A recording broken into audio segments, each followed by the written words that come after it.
Doreen Grand-Pichet is the Dr. Doreen is an expert in autism. Doreen Grand-Pichet. Dr. Grand-Pichet. Dr. Doreen Grand-Pichet. Dr. Doreen Grand-Pichet is a visionary in the field of autism. Now you can ask her questions on Ask Dr. Doreen.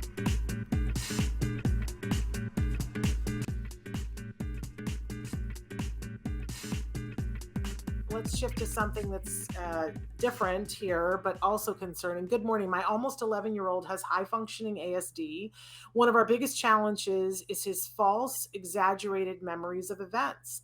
They're always negative, never positive. For example, we will bring him to basketball, which he loves, and he's always excited to go. And he will report how awful practice was and how much he hates it and how we make him do things he hates. But then 2 days later, he's back to being excited to go to practice and runs inside. He does this for most activities. If we try to challenge his memories with facts from the coaches and teachers, he says that we or they are lying. It's like he enjoys being miserable and feeling put upon. This has been going on for as long as I can remember. We are very relaxed and never make him do things. If he's anxious about a game, we and the coach tell him it's okay to sit out. But he will go and complain after that we want him to be a professional athlete and get very angry and upset with us. What can we do to help him remember events actually and also accurately, and understand that he's under no pressure from us to participate in anxiety-provoking events? Seems more than black and white thinking, like his memories are distorted and he doesn't hear us when we tell him it's okay to not go to games. Thank you so very much. I love the show and I always learn something to help my son. That's so nice. I always love reading these questions, Shannon, because it's such a sample of how we perceive things differently and how we see the things differently. Like, just listening to that, I see that the parent is thinking that the child actually is not remembering positive experiences. And honestly, I wouldn't have thought about it that way. To me, it's more like he might have gotten used to the attention and interaction that he gets from saying negative things about an activity, not that it was actually negative. Like, I don't know that he actually has a bad time, because if he did have a bad time, I would think he probably won't want to go back. But it sounds like he wants to go back. He just enjoys the bickering about it afterwards, which is, I think, is the portion we need to deal with. And don't we all have a friend on Facebook that this is true for? That they go to the grocery store, and you could go to the grocery store with them and it's a pleasant experience, but they come home and they Facebook about the one thing that went wrong on it. And then 12 people come on and comment and say, oh, I'm so sorry that happened to you. And they get all this attention from it. Exactly.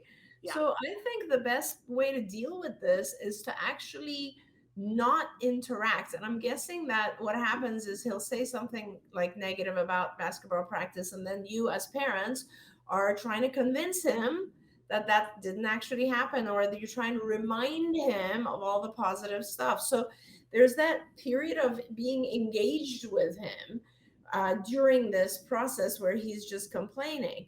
Do not engage with him. Let him complain. Don't engage with him at all. And do the reverse.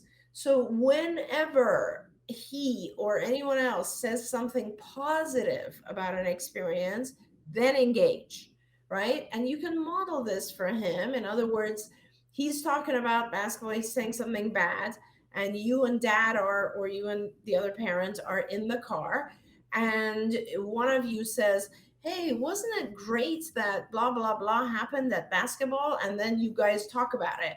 So he will gradually start to realize that only positive comments will result in ongoing attention.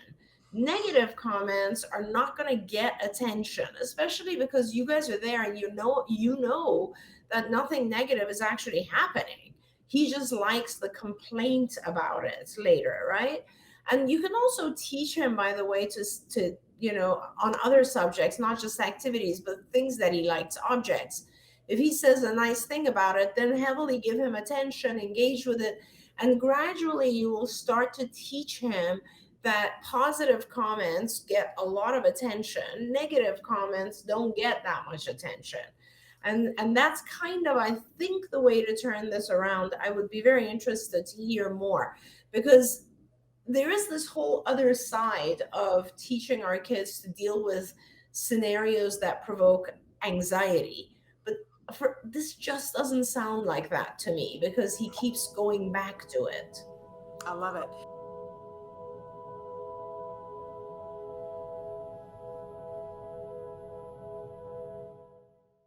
If you found anything helpful in this video, please give us a like. In fact, make sure that you smash that subscribe button on YouTube and give us a like on Facebook. You can also follow us on Twitter and Instagram for important updates. And please download our free podcast wherever you get your podcasts. See you next time. Until then, give your kiddos a hug from me and one for you too. Bye-bye for now. To subscribe, click here. And if you'd like to check out some more of our videos, click here.